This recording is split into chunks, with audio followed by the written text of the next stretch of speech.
அப்போஸ்தலர் 1 12வது வசனத்திலிருந்து 14வது வசனம் வரைக்கும் உள்ள பகுதியை இன்றைக்கு நாம் சுருக்கமாக தியானிக்கவிருக்கிறோம். அப்போஸ்தலர் 1 முதல் 14 வரைக்கும். அப்பொழுது அவர்கள் எருசலேமுக்கு சமீபமாய் ஒரு ஓய்வு நாள் பிரயாண தூரத்தில் இருக்கிற ஒலிவமலை எண்ணப்பட்ட மலையிலிருந்து எருசலேமுக்கு திரும்பி போனார்கள். அவர்கள் அங்கே வந்தபோது மேல் வீட்டில் ஏறினார்கள். அதில் பேதுருவும் யாக்கோபும் யோவானும் அந்திரேயாவும் பிலிப்புவும் தோமாவும் பர்தலமேயுவும் மத்தேயுவும் அல்பியுவின் குமாரனாகி யாக்கோபும் செலோத்தே எண்ணப்பட்ட சீமோனும் யாக்கோபின் சகோதரனாகி யூதாவும் தங்கியிருந்தார்கள். அங்கே இவர்கள் எல்லாரும் ஸ்திரீகளோடும் இயேசுவின் தாயாகிய மரியாளோடும் அவருடைய சகோதரரும் கூட ஒருமனப்பட்டு ஜெபத்திலும் வேண்டுதலிலும் தரித்திருந்தார்கள். ஆண்டவருடைய நாமம் மகிமைப்படுவதாக. கடந்த வாரத்தில் நாம் இயேசு கிறிஸ்து இந்த சீஷரோடு கடைசியாக என்ன சொல்லிட்டு பரமேறி போனார் என்பதை நாம் பேசணும். பரிசுத்த ஆவி உங்களிடத்தில் வரும்படியாக என்னிடத்தில் நீங்கள் கேள்விப்பட்ட பிதாவின் வாக்குத்தத்தம் நிறைவேறும்படி நீங்கள் எருசலேமை விட்டு புறப்பட்டு செல்லாமல் எருசலேமிலே காத்திருங்கள் அப்படிங்கிறதான ஒரு அறிவுரையை பெற்றுக்கொண்டவர்கள் எருசலேமில் காத்திருக்க துவங்குகிற பகுதியை தான் நாம் இன்றைக்கு வாசித்திருக்கிறோம். நாம் வாசித்ததான இந்த வேத பகுதியில் 12வது வசனம் நமக்கு என்ன சொல்லுகிறது அப்படின்னா, அவர்கள் ஒரு ஓய்வு நாள் பிரயாண தூரத்தில் இருக்கக்கூடிய ஒலிவமலை அப்படிங்கிறதான மலையிலிருந்து எருசலேமுக்கு திரும்ப போனார்கள். அப்போது இந்த ஒலிவமலையிலிருந்து தான் இயேசு கிறிஸ்து பரமேறி சென்றிருக்க வேண்டும். அதற்கு பக்கத்தில் தான், அருகாமையில் தான் இவர்கள் எருசலேமுக்கு திரும்பி போனார்கள் என்கிற காரியம் வருகிறது. இவர்கள் திரும்பி வந்து செஞ்ச வேலை என்ன அப்படின்னு கேட்டிங்கன்னா, ஆண்டவருடைய கட்டளைக்கு கீழ்ப்படிந்தார்கள். என்ன செஞ்சாங்க? ஆண்டவருடைய கட்டளைக்கு கீழ்ப்படிந்தார்கள். என்ன கட்டளை கொடுக்கப்பட்டது? 1 4வது 5வது வசனத்தில் சொல்லியிருக்கு, நீங்கள் சில நாளுக்குள்ளே பரிசுத்த ஆவியினாலே ஞானஸ்நானம் பெறுவீர்கள். அதனால எருசலேமை விட்டு நீங்க எருசலேமை விட்டு என்ன செய்யக்கூடாது? போகாம என்னிடத்தில் கேள்விப்பட்ட பிதாவின் வாக்குத்தத்தம் நிறைவேற காத்திருங்கள் என்று கட்டளையிட்டார். என்ன செஞ்சாரு சொல்லுங்க? இயேசு கட்டளை கொடுத்தார். இயேசு கட்டளை கொடுத்தார். நாம் இங்கே வாசிக்கிறோம், இந்த சீஷர்கள் இயேசுவின் கட்டளைக்கு கீழ்ப்படிந்தார்கள்.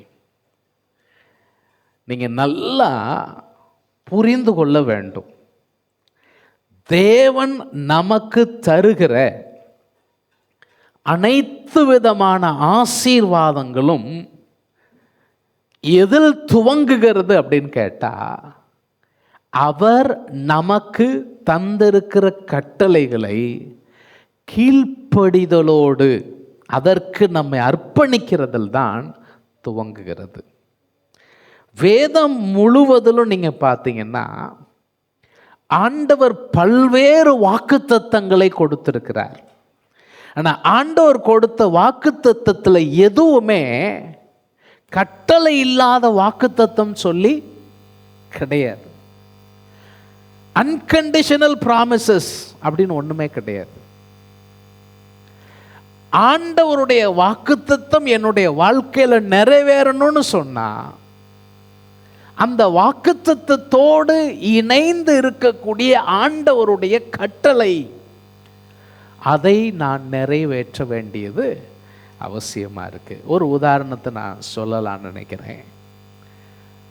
ஆதியாகமம் 12ஆம் அதிகாரம் முதல் 3 வசனங்களில் கர்த்தர் ஆபிராமை நோக்கி, ஆபிரகாமை பார்த்து ஆண்டவர் சொல்றாரு, உன் தேசத்தையும் உன் தேசத்தையும் உன் இனத்தையும் உன் தகப்பனுடைய வீட்டையும் விட்டு புறப்பட்டு நீ புறப்பட்டு நான் உனக்கு காண்பிக்கும் தேசத்துக்கு போ. இது கட்டளை. இல்லையா? கட்டளை என்ன சொல்றாரு? நீ இப்போ இருக்கிற இடத்தை விட்டு நான் உனக்கு காண்பிக்கக்கூடிய இடத்துக்கு என்ன செய்யணும்? போகணும். நான் உன்னை பெரிய ஜாதியாக்கி. இப்போ அவனுக்கான ப்ராமிசஸ், வாக்குத்தத்தங்கள். வாக்குத்தத்தம் 1, நான் உன்னை என்ன செய்ய போறேன்? பெரிய ஜாதியாக்க போறேன். உன்னை ஆசீர்வதித்து நான் உன்னை ஆசீர்வதிக்க போறேன். உன் பேரை பெருமைப்படுத்துவேன். உன் பேரை நான் உயர்த்த போகிறேன். எப்படி? உன் பேரை நான் பெருமைப்படுத்த போறேன். நீ ஆசீர்வாதமாய் இருப்பாய். நீ ஆசீர்வாதமா இருப்ப. உன்னை ஆசீர்வதிக்கிறவர்களை, உன்னை ஆசீர்வதிக்கிறவங்களை ஆசீர்வதிப்பேன். ஆசீர்வதிப்பேன். உன்னை சபிக்கிறவங்களை சபிப்பேன். பூமியில் உள்ள வம்சங்கள் எல்லாம், பூமியில் இருக்கக்கூடிய வம்சங்கள் எல்லாம் உனக்குள் ஆசீர்வதிக்கப்படும் என்றார். அப்போ இந்த வாக்குத்தத்தத்திற்குள் பொதிந்து இருக்கக்கூடிய முதலாவது படி என்னன்னு கேட்டா, ஆண்டவர் கொடுத்திருக்கிற அறிவுரை அல்லது கட்டளை. ஆண்டவருடைய கட்டளையை அவர் நிறைவேற்றுகிறதற்கு முதல் படி எடுத்து வச்சாதான் அவர் அந்த வாக்குத்தத்தத்தை சுதந்திரிக்க முடியும். சொல்றது புரியுதா உங்களுக்கு? அதைத்தான் 4வது வசனத்தில் அவர் செய்கிறார். 12:4 என்ன சொல்லுது? கர்த்தர் ஆபிராமுக்கு சொன்னபடியே, கர்த்தர் ஆபிராமுக்கு சொன்னபடியே அவன் புறப்பட்டு போனான். பார்த்தீங்களா? இதைத்தான் ஆண்டவர் நம்மிடத்தில் எதிர்பார்க்கிறார். கர்த்தர் நமக்கு சொன்னபடி. ஆண்டவர் உங்களிடத்தில் சொல்லுகிற காரியங்களை நீங்க என்ன செய்யணும்? செவி கொடுப்பது மாத்திரமல்லாமல் அதற்கு கீழ்ப்படிய வேண்டும். ஆண்டவர் ஒன்றை செய்ய சொன்னால் அதை செய்வதற்கு நாம் கால தாமதம் பண்ணக்கூடாது. நீங்க ஜெபம் பண்ணிட்டு இருக்கும்போது ஒரு காரியத்தை ஆண்டவர் உணர்த்தலாம். ஆண்டவரே, இந்த மாதம் இல்லை, நான் அடுத்த மாதம் அதை செஞ்சிடுறேன். இந்த வாரம் இல்லை, நான் அடுத்த வாரம் அதை நான் பண்ணிடுறேன். இன்னைக்கு இல்லை ஆண்டவரே, இன்னைக்கு எனக்கு இது ஒரு ஒரு ஒரு நல்ல ஒரு வாய்ப்பான சூழலாக தெரியல, நான் நாளைக்கு அதை செய்கிறேன். என்னமோ நம்ம நாட்களையும் மாதங்களையும் வாரங்களையும் நம்ம கண்ட்ரோலில் வச்சுருக்கிற மாதிரி நம்ம மேலே கண்ட்ரோல் இருக்கிற ஒருத்தர்கிட்டே நம்ம என்ன செஞ்சுக்கிட்டு இருப்போம். ஆமாம். ஆனால் வாக்குத்தத்தத்தை சுதந்தரிப்பதற்கான முதல் படியே, நம் வாழ்வின் ஆசீர்வாதத்தை சுதந்தரிப்பதற்கான முதல் படியே, அவர் சத்தத்திற்கு செவி கொடுத்து அவர் சொல்படி நடப்பதுதான் நீ ஆசீர்வாதத்தை பெற்றுக்கொள்வதற்கான முதல் படியாக இருக்கிறது. வேற ஷார்ட்கட் அப்படின்னு எதுவுமே கிடையாது. ஆபிரகாம் இதை எப்படி செய்தார் அப்படின்னு பார்த்தீங்கன்னா, இதை குறித்து ஆபிரகாமுடைய விசுவாசத்தை பேசும் பொழுது எபிரேயர் 11ஆம் அதிகாரத்தில் 8வது வசனத்தில் நாம் இப்படி வாசிக்கிறோம். விசுவாசத்தினாலே ஆபிரகாம் தான் சுதந்திரமாக பெறப்போகிற இடத்திற்கு போகும்படி அழைக்கப்பட்ட. இந்த வார்த்தை நீங்க கவனிங்களேன், அதை நீங்க அப்படி உங்க மனசுல நீங்க எடுத்துக்கணும்னு விரும்புறேன். எப்படி வாக்குத்தத்தத்திற்கும் கீழ்ப்படிதலுக்கும் தொடர்பு இருக்கிறது அப்படிங்கிறத ரொம்ப அழகான வார்த்தைகளினால இந்த நிருபத்தை எழுதின பரிசுத்தவான் நமக்கு காமிச்சு கொடுக்கிறார். ஆபிரகாம் தான் சுதந்திரமாக பெறப்போகிற இடத்திற்கு போகும்படி அழைக்கப்பட்ட போது, அதாவது உனக்கு இந்த இடம் சுதந்திரமாக கொடுக்கப்படுகிறது, இந்த இடம் சுதந்திரமாக கொடுக்கப்படும் என்று சொன்னதுக்கு அப்புறம் நான் போகலைன்னா என்ன செய்ய முடியாது? பெற்றுக்கொள்ள முடியாது. அழைக்கப்பட்ட போது கீழ்ப்படிந்து, அதான் முக்கியம். அழைக்கப்பட்ட போது அவன் கீழ்ப்படிந்தான். எப்படிப்பட்ட கீழ்ப்படிதல் பாருங்களேன், மிகப்பெரிய ரிஸ்க். வாழ்க்கையில ஒரு செட்டில்டு வாழ்க்கை முறை வாழ்ந்த மனிதர் ஆபிரகாம். அதாவது இன்றைக்கு ஒருத்தரை ஐரோப்பிய கண்டத்தில் ஒரு நாட்டில் அவர் குடியிருந்துட்டு இருக்கிறார்னு வைங்க, எல்லா வசதிகளும் இருக்கிறது. இல்லை சிங்கப்பூரில் இருக்கிறார், இல்லை அமெரிக்காவில் குடியிருக்கிறார். அங்கே குடியுரிமை எல்லாம் வாங்கி அங்கே செட்டில் ஆயிட்டார். அவரை நீ ராஜஸ்தானுக்கு போகணும் அப்படின்னு சொன்னா எப்படி இருக்கும்? அவரு இப்ப இருக்கக்கூடிய உலகத்திலேயே நல்ல சொகுசு நிறைந்த, வளம் நிறைந்த, உயர்வான மேன்மையான வாழ்க்கை வாழ்ந்துட்டு இருக்க, செட்டில்டு வாழ்க்கை தரத்தில் இருக்கிறார். அவர்கிட்ட போய் நீ நாடோடியா போகணும்னு சொன்னா எப்படி இருக்கும்? இப்போ யோசித்து பாருங்க.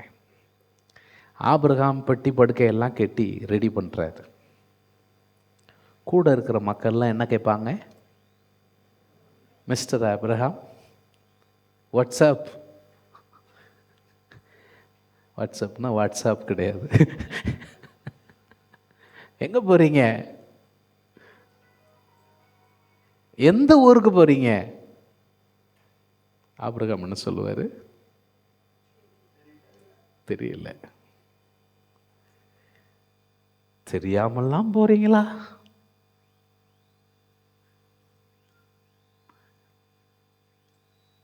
எங்க போறாருன்னு என்ன செய்யாது, தெரியாது. அப்ப ஊரார் என்ன சொல்லியிருப்பாங்க? இவர் ஒரு அறிவில்லாத மனுஷன், விவரம் இல்லாத மனுஷன், நல்ல ஒரு வளமான வாழ்க்கையை விட்டுட்டு எங்க போறாரு? யாரோ தேவன்னு சொன்னாங்களாம், அவர் சொன்னாரன்ட்டு இவரும் என்ன செய்யறாரு? போறாரு.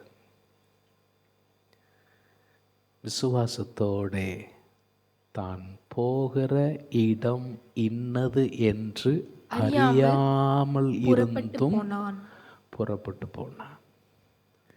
அதாவது ஆண்டவர் உங்களை ஒரு காரியம் செய்ய சொல்லி அந்த காரியத்தை குறித்த முழுமையான விவரமும் உங்களுக்கு தெரியாமல் இருந்தாலும் ஆண்டவர் சொன்னார் அப்படிங்கிற உறுதியும் நிச்சயமும் உங்களுக்கு இருந்துச்சுன்னா அந்த ரிஸ்கை நீங்கள் தாராளம் எடுக்கலாம். ஏன்னா அதில் தேவன் இருப்பார்.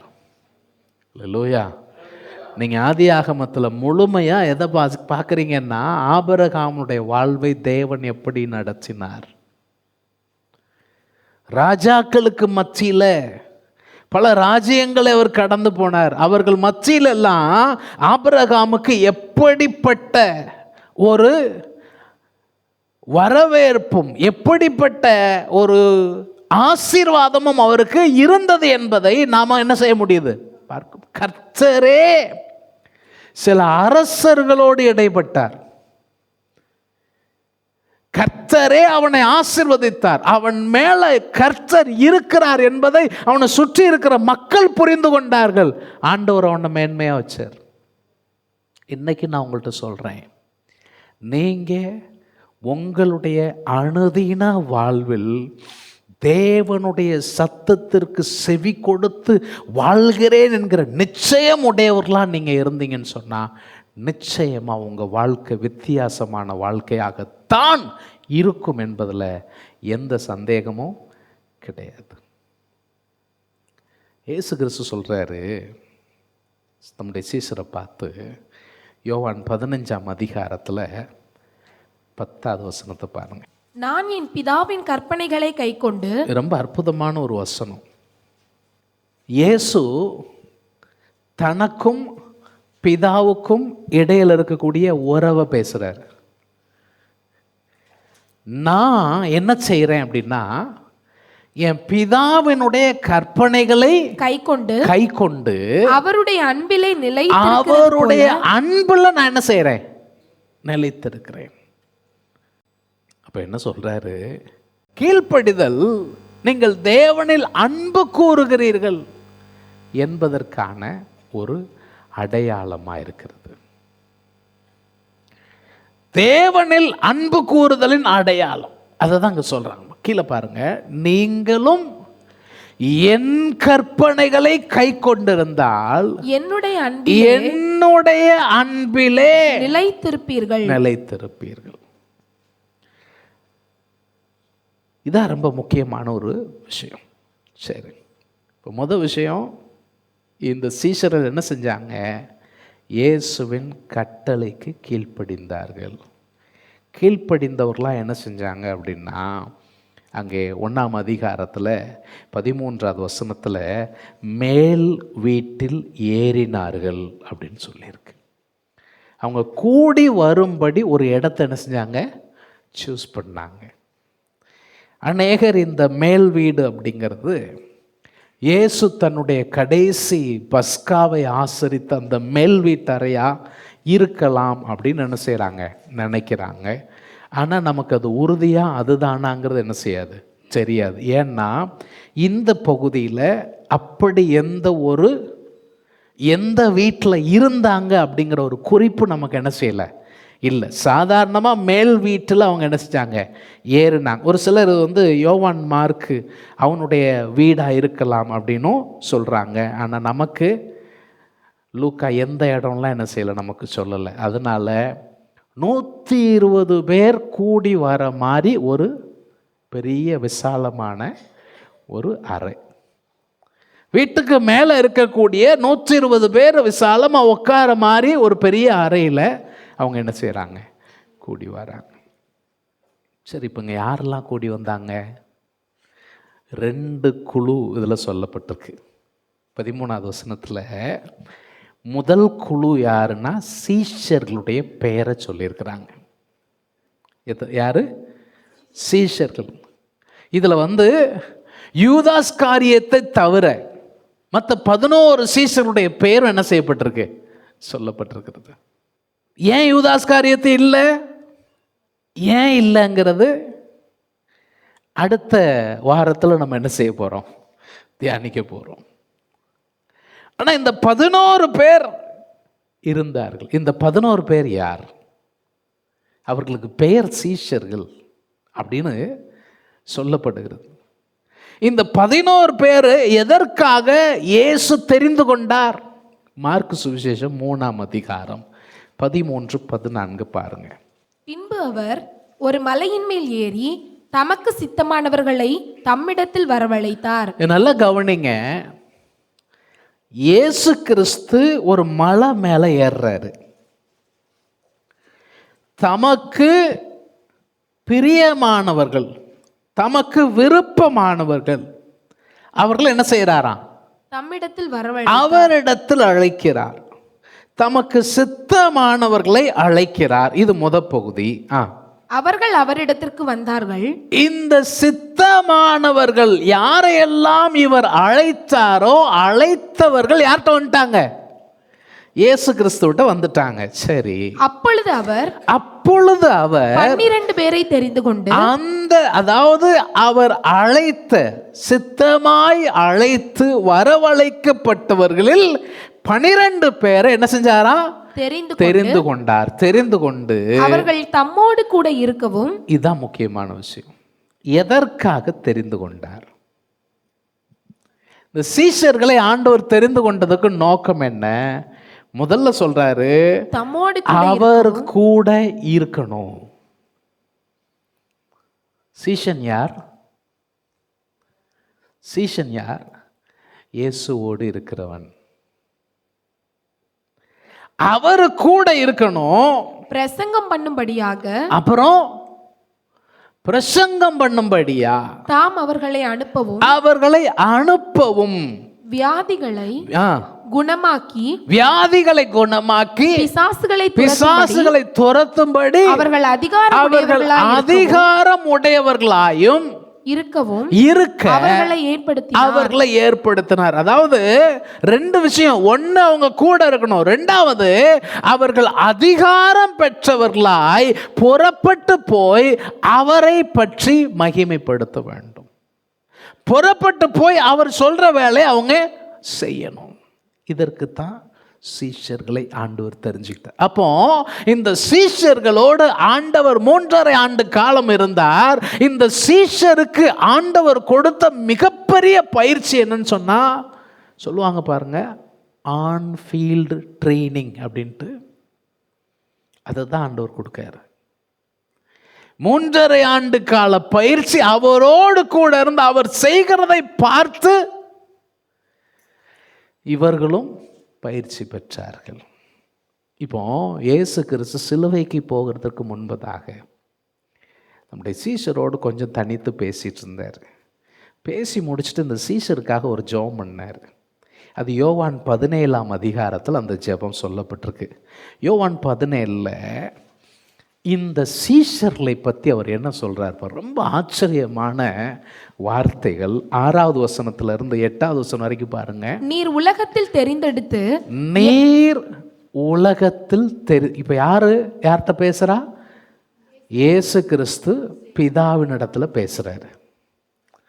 இப்போ இயேசு கிறிஸ்து பிதாவினிடத்தில் பேசும்போது சொல்கிறாரு, நீர் உலகத்தில் தெரிந்தெடுத்து எனக்கு தந்த மனுஷருக்கு உம்முடைய நாமத்தை வெளிப்படுத்தினேன். நல்லா கவனிங்க. இயேசுவுடைய சீஷர்கள் யார் அப்படின்னா, தேவன் தெரிந்தெடுத்து இயேசுவுக்கு கொடுத்த மனிதர்கள். என்ன ஆச்சரியமான வார்த்தை பாருங்க. சீஷர்கள் யாரா சொல்லுங்க? கடவுளே தெரிந்தெடுத்து இயேசுவுடைய கரத்தில் கொடுக்கப்பட்ட மனிதர்கள். அப்புறம் சொல்றாரு, அவர்கள் ஏற்கனவே உம்முடையவர்களாய் இருந்தார்கள். அவர்கள் உம்முடையவர்களாய் இருந்தார்கள். அவர்களை எனக்கு நீர் தந்தீர். அவர்கள் உம்முடைய வசனத்தை கைக்கொண்டிருக்கிறார்கள். என்ன வார்த்தை பாருங்களேன். சீஷன் யார்? தேவன் தெரிந்தெடுத்து ஆண்டவரால் ஹேண்ட் பிக் பண்ணப்பட்ட நபர். அவர் தேவனுடையவர்.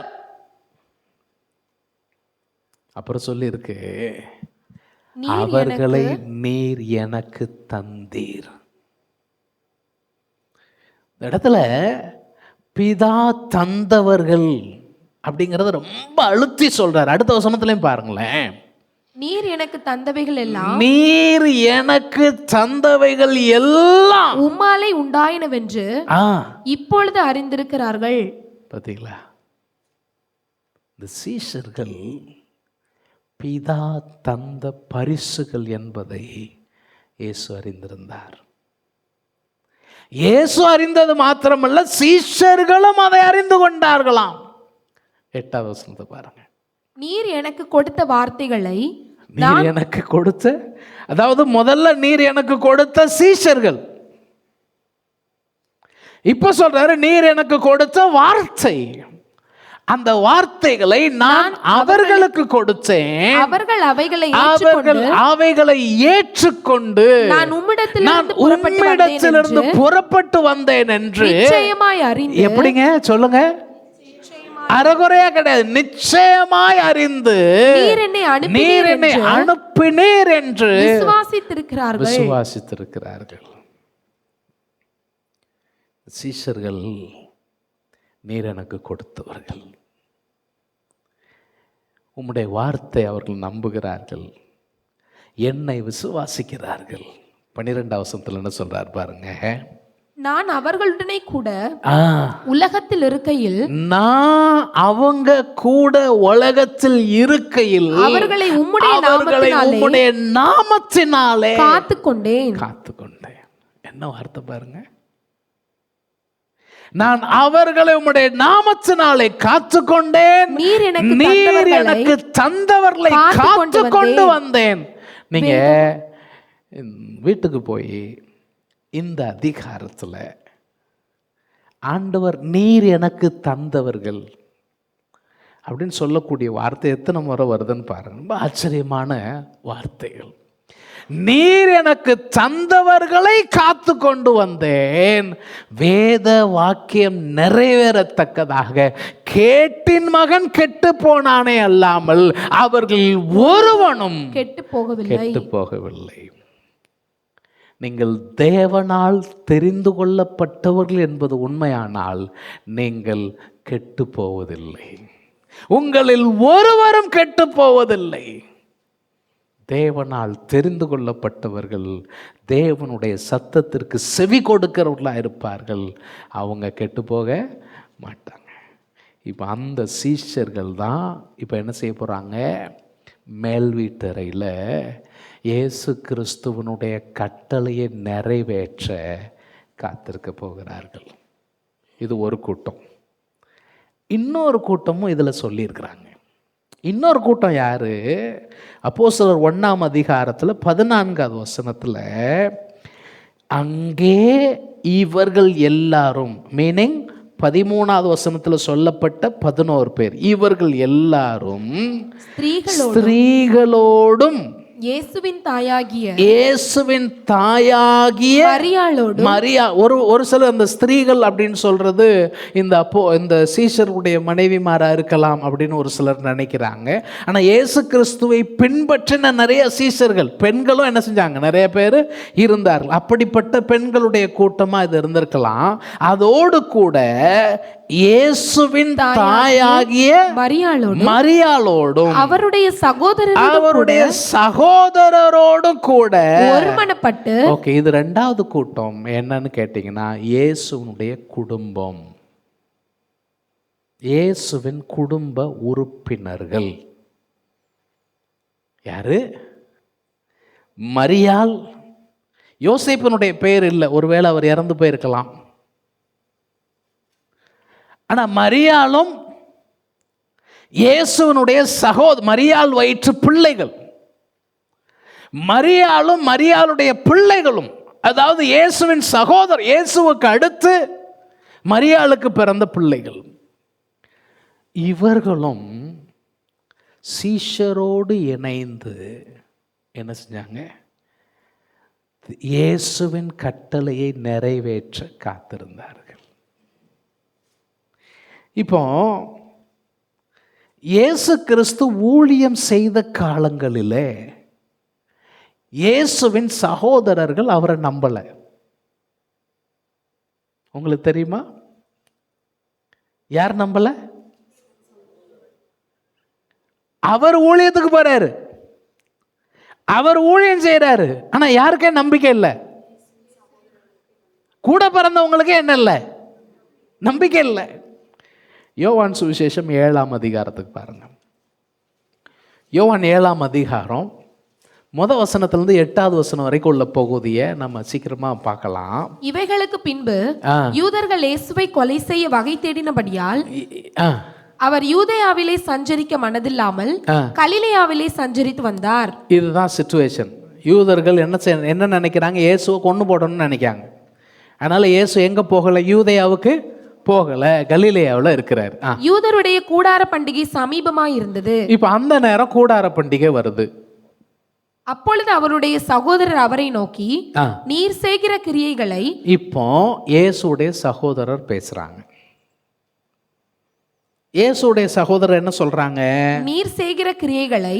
எப்ப நீ இந்த வித்தை காட்டுற பத்தியா, வித்தைகள், இத உம்முடைய சீஷர்களும் பார்க்கும்படி. யாரு பார்க்கணும்? சீஷர்கள் பார்க்கும்படி இவ்விடம் விட்டு இங்க இருந்து எங்க போகணும்? யூதேயாவுக்கு போ. யூதேயாவுக்கு போகணும். பிரபலமாய் இருக்க விரும்புகிற எவனும், ஏன்னா பிரபலமா இருக்கணும்னு நினைக்கிற எந்த மனுஷனும் அந்தரங்கத்திலே ஒன்றையும் அந்தரங்கத்துல ஒண்ணும் செய்ய மாட்டான். நீர் நீ இப்படிப்பட்டவைகளை இப்படிப்பட்டத செஞ்சா உலகத்துக்கு உன்னை வெளிப்படுத்தும். என்ன சொல்ல வராங்க? யூதேயாவில் இப்போ நிறைய ஆட்கள் வருவாங்க, பெரிய கூட்டம் கூடும். அதனால் உன் வித்தைகள்லாம் அங்கே போய் என்ன செய், காட்டு. காட்டினா நிறைய பேர் உனக்கு பின்னால் என்ன செய்வாங்க, வருவாங்க. அதை தான் அவங்க என்ன செய்கிறாங்க. ஏன்னா பிரபலமாக இருக்க விரும்புகிற எவனும் இப்படி தான் இருப்பான். அப்போ நீ பிரபலமாகணும்னா இதான்ப்பா வழி. நீ இங்கே இருக்காத, நீங்க போயிரு, யூதேயாவுக்கு போயிரு. அப்போ இது என்னது? இந்த வஞ்ச புகழ்ச்சின்னு சொல்லுவாங்க பார்த்தீங்களா, சர்க்காஸ்டிக் பரியாசம் இல்லையா? அதைத்தான் அங்கே செய்கிறாங்க. அடுத்த வசனத்தில் பாருங்க என்ன சொல்கிறாங்க. அவருடைய சகோதரரும், இதுதான் விஷயம். எதுக்காக அதை சொன்னாங்கன்னா, ஏதோ இயேசுநாதர் அவர் எல்லாருக்கும் வெளியே தெரிஞ்சிடணுங்கிறதுக்காக அவங்க சொல்லல. எதுக்காக சொன்னாங்கன்னா, அவருடைய சகோதரரும் அவரை விசுவாசியாதபடியால் இப்படி சொன்னார்கள். யாரையும் விசுவாசிக்கல, சகோதரர்கள் விசுவாசிக்கல. இப்ப இயேசு என்ன சொல்றாரு பாருங்க. இயேசு அவர்களை நோக்கி, என் வேளை இன்னும் வரவில்லை, சரி, உங்கள் வேளையோ எப்பொழுதும் ஆயத்தமாய் இருக்கிறது. உலகம் உங்களை பகைக்க மாட்டாது, அதன் கிரியைகள் பொல்லாதவைகளாய் இருக்கிறது என்று நான் சாட்சி கொடுக்கிறபடியினாலே அது என்னை பகைக்கிறது. இப்ப என்ன சொல்றாருன்னா, சகோதரர்கள் தான் நீங்கள் உலகத்துக்குரியவர்களா இருக்கிறீங்க. நீங்க உலகத்துக்குரியவர்களா இருக்கிறதுனால உங்கள் வேலை எப்பவும் ரெடியாக இருக்கு. நான் உலகத்துக்குரியவன் அல்ல, என் வேலை எப்போ ஆயத்தமாக இருக்கிறது என்று சொல்லி எனக்கு டைரக்ஷன் கொடுக்குற ஒருத்தர் இருக்கிறாரு. அவருடைய வேலைக்காக நான் என்ன செய்கிறேன், காத்திருக்கிறேன். அடுத்த வசனத்தை பாருங்க.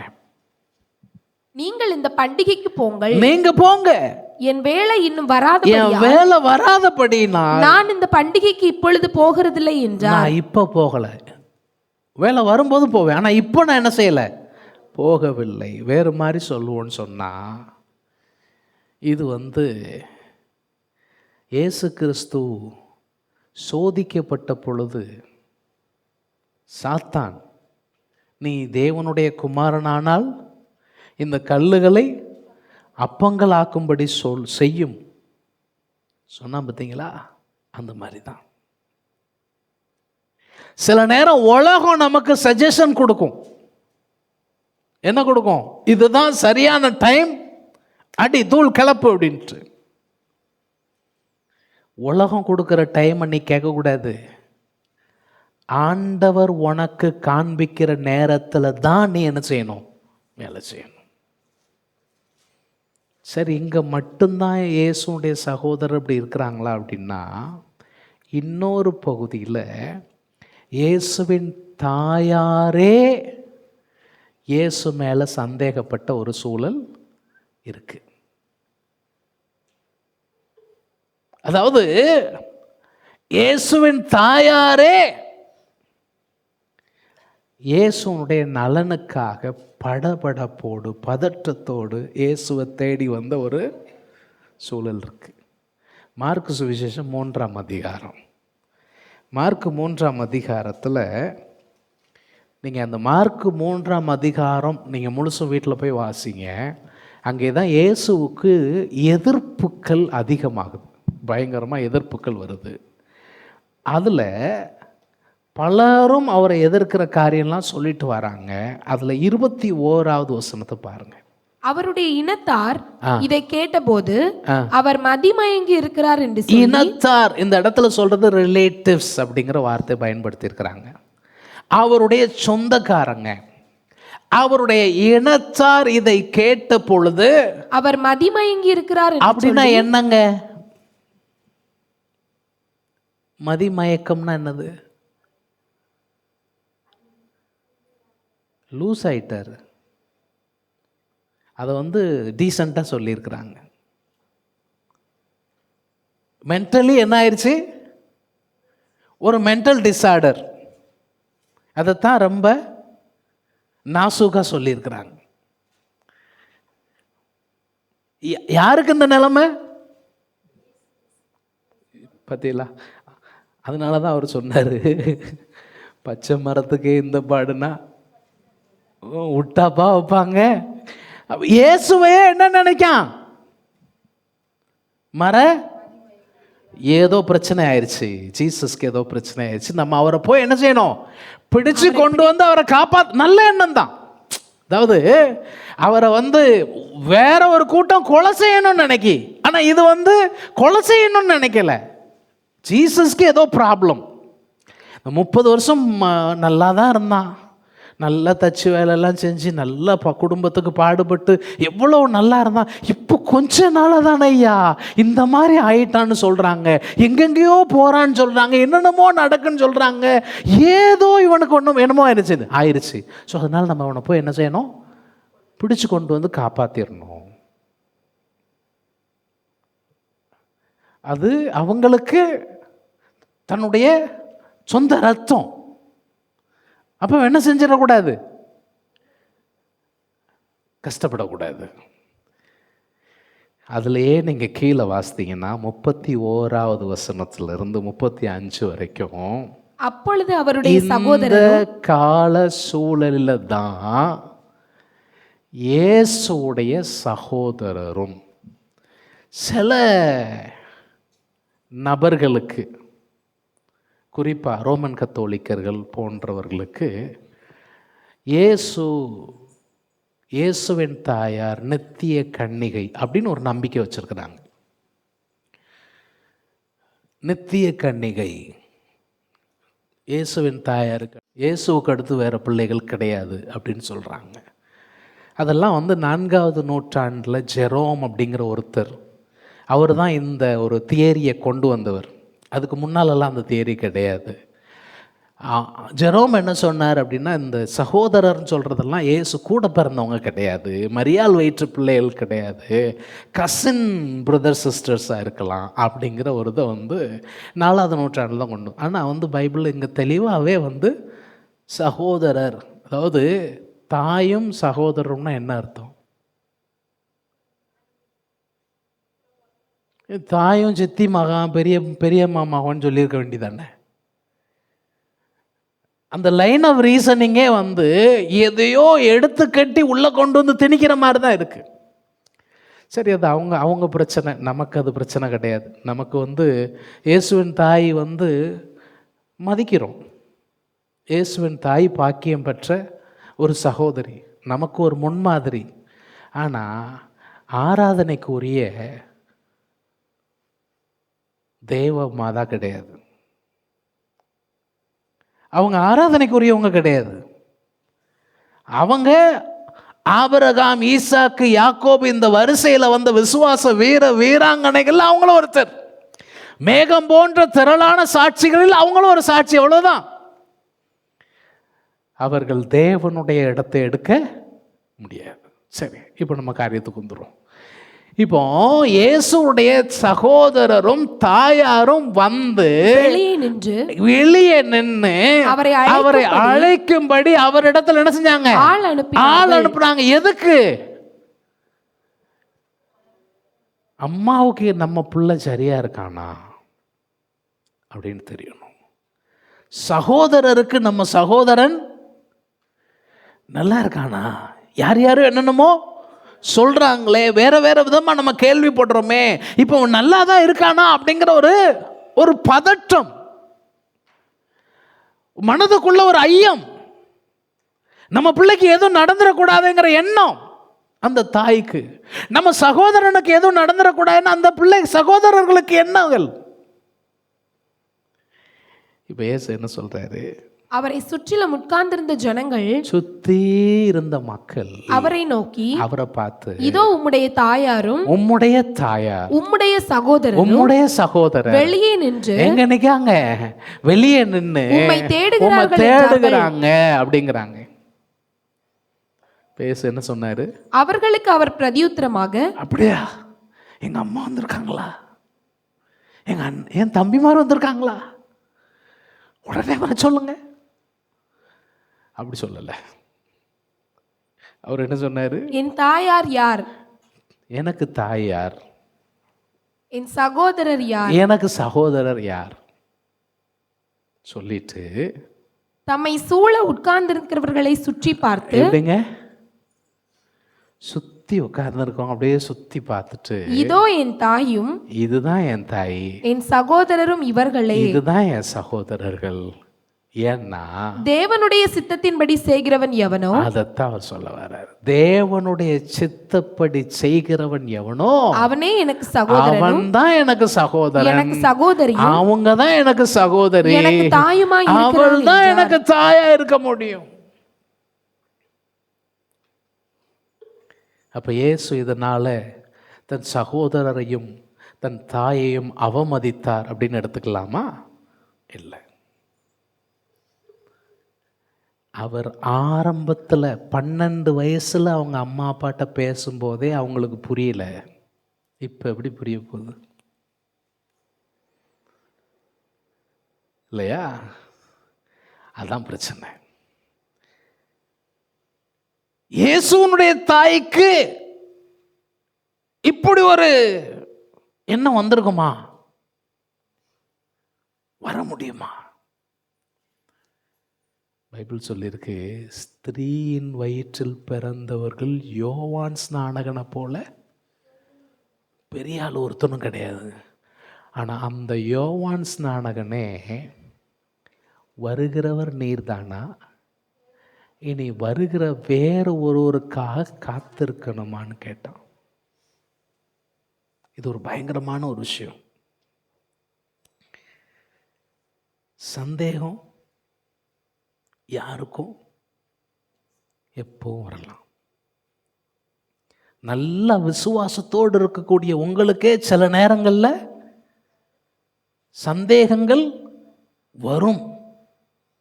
ஆனால் சந்தேகத்தை நம்பக்கூடாது, அவருடைய வார்த்தையை நம்பணும்.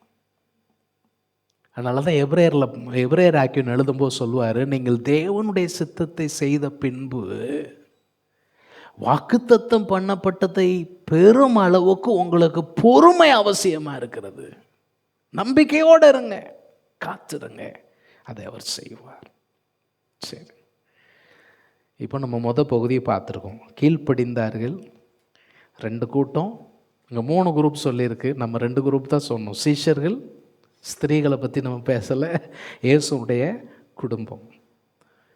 அப்போ இது ஏன் இந்த 2 குரூப்பாக நான் சொன்னேன்னா, ஒன்று அவர் கூட இருந்தவங்க, இன்னொன்று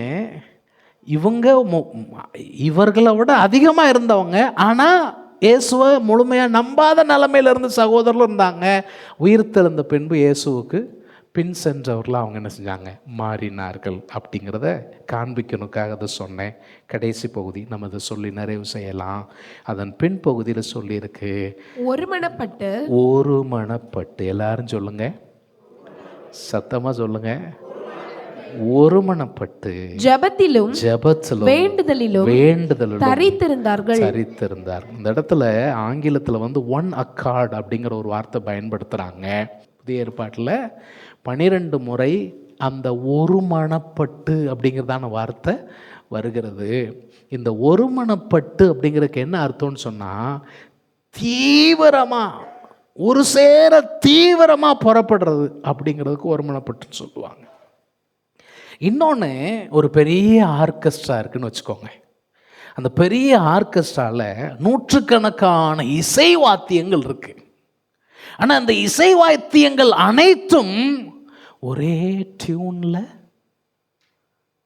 எல்லாம் என்ன ஆகுது, சிங்க்ரனைஸ் ஆகுது, இசைந்து போகுது. 100 பேர் வயலின் வாசிக்கிறாங்க, ஆனால் 100 பேரும் ஒரே நோட்டில். இங்கே ஒரு மனம் அப்படின்னு சொல்ற என்னன்னா, எல்லாமே ஒரே இசையோடு. அவங்க ஒருமனப்பட்டு, இந்த ஒருமனத்தை பற்றி நம்ம அடுத்து நம்ம பேசுவோம். அதனால் நான் இன்னைக்கு எங்கள் சுருக்கமாக சொல்லி முடிக்க விரும்புகிறேன். இந்த ஒருமனம் தான் பிதாவின் வாக்குத்தத்தத்தை அனுபவிக்கிறதற்கு அவர்களுக்கு உதவி. தேவனுடைய கட்டளை இருந்துச்சு, கட்டளைக்கு கீழ்ப்படிந்தார்கள், கீழ்ப்படிந்தவர்கள் ஒருமனப்பட்டாங்க. எதுக்கு ஒருமனப்பட்டாங்கன்னா, நம்ம எல்லாரும் இயேசுவின் கட்டளைக்கு கீழ்ப்படியணுங்கிறதுக்காக ஒருமனப்பட்டாங்க.